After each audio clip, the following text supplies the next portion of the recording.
Olá! Bem-vindos! Quem é que nunca olhou para a ortografia portuguesa e pensou: isto parece um código secreto? Pois é, pode parecer complicado, mas na verdade existe um sistema bem lógico por trás de tudo. E hoje a gente vai descodificar esse sistema peça por peça. Vamos a isso? Para começar, uma pergunta bem direta. Estas três palavras parecem iguais, mas não são, certo? Este é um exemplo perfeito que mostra como a acentuação é absolutamente essencial no português.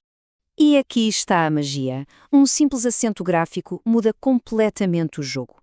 Sabia é do verbo saber. Colocamos um acento agudo no fim e pronto. Sabia vira um pássaro. Agora, se esse mesmo acento for para a primeira sílaba, temos sábia, um adjetivo para descrever alguém com sabedoria. Três universos diferentes numa só palavra, tudo por causa de um tracinho. Este pequeno exemplo já nos leva para o nosso primeiro grande conceito: a diferença fundamental entre a língua que a gente fala e a língua que a gente escreve. Elas andam juntas, mas não são a mesma coisa. Entender isso é a chave para tudo o que vem a seguir. Pensa assim. Na fala, nós temos o acento tônico. É simplesmente a sílaba que a gente pronuncia com mais força, de forma natural. Já na escrita, temos o acento gráfico, que é aquele sinal que a gente desenha no papel. E o mais interessante, eles nem sempre aparecem juntos. Este exemplo deixa tudo bem claro. Pega na palavra saci. A sílaba tônica, a mais forte, é o si. Mas leva acento gráfico? Não. Agora, olha para café. A sílaba forte, fé, não só é a tônica, como também recebe o acento gráfico. Percebe a diferença? Uma coisa é o som, a outra é a regra da escrita. Ok, agora vamos mergulhar nos blocos de construção da nossa língua. Estamos a falar dos sons, que os especialistas chamam de fonemas, e das letras, que são os símbolos que usamos para representar esses sons. A ideia mais importante aqui é esta. Fonema não é uma letra, é um som. É a mais pequena partícula de som que, se for trocada, pode mudar completamente o significado de uma palavra. E este exemplo mostra o poder de um fonema. A gente pega na palavra pato, troca apenas um som, o P pelo som G, e, de repente, um pato vira um gato. É a magia dos fonemas em ação, a transformar uma coisa noutra. Mas atenção, a relação entre letras e sons nem sempre é de 1 para 1. Às vezes as coisas ficam um pouquinho mais complexas. Vamos ver o que acontece quando duas letras se juntam para criar um único som. Exatamente. Vamos esclarecer um ponto muito importante. Quando olhamos para uma palavra e percebemos que ela tem mais letras do que sons, geralmente há um fenómeno específico a acontecer. É o que chamamos de dígrafo.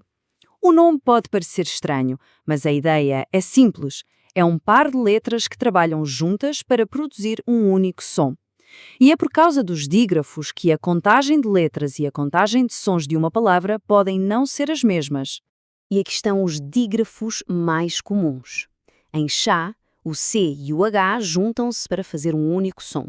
Em carro, os dois R's criam um som forte e não dois. O mesmo acontece com LH, NH, SS, todos estes são dígrafos de consoantes. E depois temos os dígrafos nasais. Aqui o M e o N têm um trabalho especial. Em vez de serem pronunciados como consoantes normais, a função deles é nasalizar a vogal que vem antes. O som fica parecido com o do til, como em mãe. Por exemplo, em campo, o AM criou o som AN. E por que é que isto tudo é importante? Bem, para quem está a estudar para um concurso ou um exame, este é o tipo de conhecimento que é testado na prática. Vamos ver um exemplo real. A pergunta é simples. Qual destas palavras não tem um dígrafo de consoante? Vamos analisar as opções. Esquecer, tem Q. Trabalhar, tem LH. Sorriso, tem RR. Todos estes são dígrafos que acabamos de ver. Sendo assim, a resposta só pode ser principalmente. E porquê? Porque o PR não é um dígrafo, é um encontro consonantal, o que significa que ouvimos os dois sons separados, o som do P e o som do R.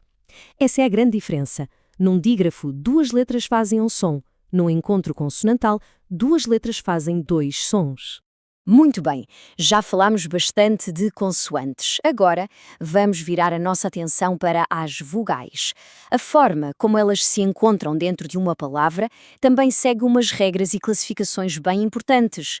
Basicamente, temos 3 tipos de encontros. Um ditongo acontece quando 2 sons de vogal ficam juntinhos na mesma sílaba, como em pai. Um tritongo, como o nome indica, junta 3, como em Uruguai. Já o hiato acontece quando 2 vogais são vizinhas, mas cada uma fica na sua própria sílaba, como em saúde. Gosto muito desta analogia para o hiato. Imagina que as vogais são vizinhas, mas vivem em casas separadas. Estão lado a lado na palavra, mas há uma fronteira, a divisão silábica, bem no meio delas. E aqui vemos isso acontecer. Repara na separação. Sa, u, de. O A e o U estão em sílabas diferentes. Acontece o mesmo em países e em veículo. O segredo para identificar um hiato é sempre olhar para a separação das sílabas. Ok, estamos quase a chegar ao fim. Agora vamos juntar todas estas peças. Com estes conceitos todos, podemos finalmente classificar e entender a estrutura completa de qualquer palavra em português.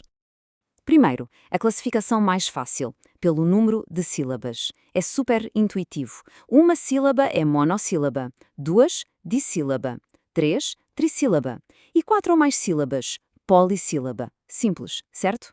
E para fechar o nosso quebra-cabeças, a classificação pela sílaba tónica, a sílaba mais forte da palavra.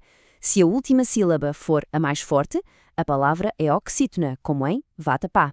Se for a penúltima, é paroxítona, como em escola. E se fosse a antepenúltima, seria proproxítona. E pronto. E é isso! Desde os acentos até à estrutura das sílabas, o tal código da ortografia portuguesa tem afinal uma lógica. A pergunta que fica agora é, com estas regras do jogo mais claras, que palavras é que vão ser olhadas com outros olhos a partir de agora? A língua está cheia destes padrões à espera de serem descobertos.